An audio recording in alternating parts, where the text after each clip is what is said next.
pessoal, bem-vindos ao Geografizando Cefet. Vamos começar mais uma aulinha sobre estrutura de relevo. Vamos lá? A estrutura do relevo é o mesmo que alicerce, é a sua base, é o que está embaixo das formas de relevo, tá certo? São três tipos de estruturas. Os dobramentos modernos estão sob as montanhas, ou seja, são alicerces das montanhas, dos Alpes, do Himalaia, da Cordilheira dos Andes. Os escudos cristalinos, que são velhos planaltos erodidos, resistentes à erosão, bastante erodidos, né? Mas o que sobrou é resistente à erosão. E a estrutura sedimentar, né? A bacia sedimentar que está abaixo, sob as concavidades das planícies. Então vamos entender como funciona cada um deles. Eu tenho aqui a cor vermelha nesse quadradinho, que significa, vou pegar aqui o apontador laser, o manto terrestre, tá? O manto terrestre é formado de magma, da lava vulcânica, um material incandescente, muito quente, com temperaturas entre 2 e 3 mil graus, muitas vezes em um estado pastoso, às vezes líquido ou em formas de pedras. E esse material ele está se movimentando devido a essa diferença de calor, temperatura e de pressão. Ele se movimenta girando em sentidos horários e anti-horários do manto inferior para o manto superior, de acordo com a diferença de temperatura e pressão. Tudo bem? Então ele pode provocar a divergência de placas, a convergência de placas ou a transcorrência entre placas. No caso aqui, a gente tem uma placa ou uma corrente convectiva girando aqui no sentido anti-horário, temos outra corrente convectiva girando no sentido horário. Isso faz com que as duas estejam convergindo, tá? Esse movimento vai provocar uma rachadura, uma fenda aqui na superfície da crosta terrestre, tá? Por onde o magma quente vai penetrar, vai empurrar o que está em cima mais para cima ainda, tá? Essa setinha, essa forma de raio, essa linha, é para indicar que a crosta terrestre, devido a essas correntes de convecção do manto, ela sofreu uma fissura, uma ruptura. Então se formou uma falha tectônica, uma descontinuidade na crosta, graças a esses movimentos convergentes do magma nas correntes de convecção, colocando uma placa contra a outra. E quando uma placa está contra a outra, o que vai acontecendo? É como se fosse uma batida de carro, ou eu empurrando o meu punho esquerdo na direção do meu punho direito, aumentando a pressão sobre os dois. O que está no meio vai estar subindo, tá bom? Então aqui no caso a placa ginástica, por exemplo, se encontra com a placa sul-americana, e por subducção a placa ginástica penetra sob a placa sul-americana e vai fazendo com que o que está no meio entre as duas se soerga, no caso a Cordilheira dos Andes, tá? Um relevo jovem, um relevo formado na era cenozoica, tá? Denominado de dobramento moderno. Ou melhor, essa estrutura é a estrutura de um dobramento moderno. Essa forma de relevo é uma montanha, tá? Uma grande cordilheira de montanhas que se estende de sul a norte ou de norte a sul do continente, no litoral pacífico. Jovem, um relevo jovem, pontiagudo, por isso, apenas com 65 milhões de anos. É jovem, porque a Terra tem 4 bilhões e 500 milhões de anos aproximadamente, tá? Então, relevo jovem, pontiagudo, porque sofreu pouca erosão, e formado recentemente há 65 milhões de anos, tá? Ok? E em relação à exploração mineral, a gente teve a corrida do ouro nos Estados Unidos, na costa oeste do Pacífico. É possível encontrar minerais metálicos? Sim, é possível, mas normalmente é mais difícil, porque eu tenho muitas jazidas minerais a várias centenas de metros, às vezes até de quilômetros abaixo da superfície, o que encarece muito não só a prospecção, como a produção, a extração desses minerais. Tá? Essa forma de relevo sobre o contato de duas placas tectônicas, sujeita também a vulcanismo e terremotos, é a montanha. Vamos continuar? Agora vamos conhecer um pouquinho do que são os escudos cristalinos. eu tenho aqui um monte de símbolozinhos que parecem um sinal de mais ou uma cruzinha. Enfim, esses símbolos representam os cristais de rocha.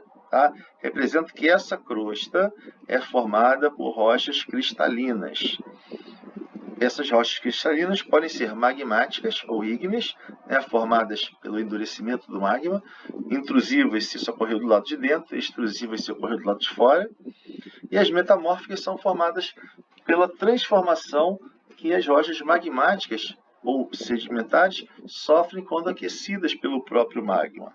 Essa estrutura de relevo cristalino dá origem às jazidas de minerais metálicos, aqueles que podem ser derretidos e que possuem liga, por exemplo, o ferro, a bauxita, que é a matéria-prima do alumínio, o nióbio, que é um mineral muito resistente, tem um ponto de fusão muito mais elevado que o minério de ferro e é usado para a produção de carenagem de aviões. Bom, agora sim. Sobre essa estrutura cristalina, eu tenho aqui, ó, 1, 2, 3, 4 cores. A princípio eu tenho uma montanha pontiaguda, mas esse sinalzinho de mais, esses tracinhos aqui, significam que essa montanha um dia foi assim, mais ou menos há 4 bilhões de anos. Ao longo desse tempo todo, a ação do vento, da chuva, do rio, dos mares, foi fazendo com que todos os minerais, todas as rochas, todos os sedimentos que estivessem aqui sofressem com a erosão. Tá? E gradativamente, a cada era geológica, olha aqui os barrinhos saindo, representando a erosão desse sedimento. Gradativamente, durante milhões de anos, elas foram saindo, até essa forma de relevo adotar esse tamanho e essa forma bastante arredondada, tá? Baixa e mais resistente à erosão. Essa forma eu denomino de escudo cristalino, justamente porque ela tem o formato de um escudo, por exemplo, de uma batalha medieval, de uma batalha na época do Império Romano, né? Os sinaizinhos aqui de mais ou a cruzinha representam que esse relevo é formado por cristais de rochas. Tá? O que aconteceu com esse material que estava aqui? Ele foi levado para esse espaço que eu coloquei entre o dobramento moderno e o escudo cristalino. Esse espaço aqui é uma concavidade, vamos chamar de concavidade ou de bacia, tá? Uma bacia sedimentar. O escudo cristalino, só para finalizar, ele é o maior a maior estrutura que oferta sedimentos para as bacias sedimentares. Por quê? Por ser muito antigo, por ter se formado durante a era pré-cambriana, ele tem 4 bilhões e meio de anos de erosão, passando por todas as eras geológicas. Tá? Esse material vai preenchendo aqui a concavidade e o que sobrou é um relevo testemunho, é um relevo muito mais forte que resistiu à erosão, tá? Denominado de planalto, velho planalto, serra. É um relevo testemunho bastante comum no Brasil, que caracteriza as formas de relevo no nosso país. Comparando os dois, repara como a montanha aqui ela é bem mais elevada e bem mais pontiaguda. E o planalto, a serra, ele é bem mais baixo e ondulado. Bom, nas bacias sedimentares, eu falei que são formadas por concavidades, olha aqui a concavidade aparecendo, elas, durante muitos bilhões de anos, foram recebendo materiais erodidos, tanto dos velhos planaltos, tá? Os escudos cristalinos, quanto das montanhas. Só que bem menos das montanhas, porque as montanhas estão aqui há 65 milhões de anos. Elas são muito novinhas. E esse material, gradativamente, ele vai se acumulando em camadas. Tá? Eu tenho aqui a primeira camada, de baixo para cima. As mais antigas são as mais baixas. As mais jovens são as superiores. Tá? Nessa camada inferior, eu vou ter aqui o acúmulo de matéria orgânica, de árvores, de animais mortos, que foram, com o tempo, soterrados por sedimentos soterrados horizontalmente nessa concavidade, camada por camada. Tá? Eu tenho aqui uma segunda camada de sedimentos, uma terceira camada, enfim, eu estou colocando apenas aqui para vocês que essa deposição ela se dá de forma horizontal com muitas camadas, muitas camadas. É como se você pode fazer uma experiência, pega um copo com água, coloca açúcar, mexe, vai fazer uma solução. Depois coloca mais um pouquinho de açúcar para saturar essa solução. O açúcar vai ficar no fundo do copo. Coloca na janela, no sol, espera secar. Vai secar e vai endurecer. Depois o que você faz? Coloca água bem devagarinho e coloca um sal com um corantezinho. Deixa essa solução ficar saturada, bota no sol, o sol vai decantar, a água vai evaporar e o sal ele vai se acumular no fundo do copo sobre o açúcar. Bota uma terceira camada agora de terra, né? Mistura com água, bota na janela no sol para secar. Então você vai ter 3 camadas, uma de sal, uma de açúcar branco, outra de sal com corante e outra de areia, no fundo do copo seco. As bacias sedimentares é um processo parecido com isso, porque eu vou ter o sedimento sendo trazido pela erosão dos rios, pela erosão das chuvas, pela erosão glacial, do vento e de diversos outros tipos. E elas vão se acumulando camada sobre camada nessa concavidade, que eu vou chamar de, tá aqui apareceu, bacia sedimentar. As bacias sedimentares dão origem a uma forma de relevo chamada planície, normalmente abaixo de 200 metros, onde predomina a deposição de sedimentos. Tá? Uma forma plana, ao contrário dos planaltos, que são formas acidentadas. É claro que se no planalto tem rochas cristalinas, minerais cristalinos, como as rochas magmáticas, como as rochas metamórficas, e os minerais como o ouro, a prata, o ferro, o nióbio, o manganês, a bauxita, aqui nas planícies ou nas bacias sedimentares, eu vou ter rochas sedimentares. O arenito, por exemplo, é uma delas, o calcário, que vão se acumulando através de depósitos ao longo de milhões e milhões de anos. Bom, a bacia sedimentar é a nossa terceira estrutura de relevo, né? É mais antiga que os desdobramentos modernos, porque eles têm apenas 65 milhões de anos.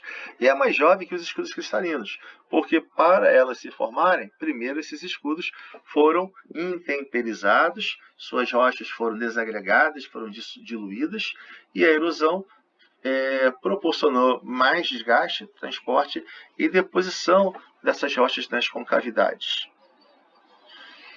A grande importância econômica das bacias sedimentares hoje em dia, reside delas serem fontes de minerais fósseis, minerais energéticos, que se decompuseram durante muitos milhões de anos da matéria orgânica que foi soterrada, foi comprimida, né, com o peso das outras camadas e aquecida, porque a Terra ela se resfria de fora para dentro.